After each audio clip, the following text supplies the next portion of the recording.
اہل اسلام بالخصوص وہ لوگ جو اپنے آپ کو راہ سلوک کا مسافر سمجھتے ہیں اور اپنی تربیت کے لیے فکر مند رہتے ہیں، ان کی اور اپنی اصلاح کے لیے چند باتیں یہاں کی جائیں گی۔ اللہ تبارک و تعالی اخلاص کا وضو عطا فرمائے، نیتوں اور ارادوں کو پاکیزگی نصیب فرمائے، اور اس ماہ مبارک کی ساری برکات اور اس کے ثمرات اور اس کی روحانیت سے ہم سب کو فیض یاب فرمائے۔ اہل ایمان کا یہ شیوہ ہے کہ وہ اپنے رب سے شدید محبت کرتے ہیں۔ قرآن حکیم میں اللہ تعالیٰ نے فرمایا ہے کہ والذین آمنوا اشد حبا للہ، فرمایا وہ لوگ جو ایمان لائے وہ اپنے رب سے شدید محبت کرتے ہیں۔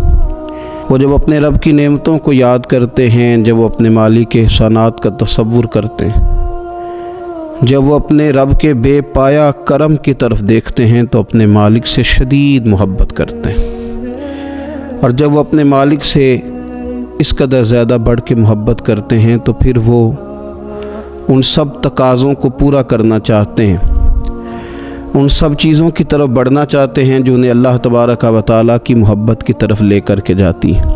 اللہ تبارک و تعالیٰ چونکہ اپنے بندوں کی طلب سے آگاہ ہے، اپنے بندوں کی پیاس کو جانتا ہے، ان کے دلوں میں اس کی طرف بڑھنے کا جو جذبہ ہے، اس جذبے سے مالک پوری طرح نہ صرف آگاہ ہے بلکہ اپنے کرم سے اس کی تسکین بھی فرماتا ہے۔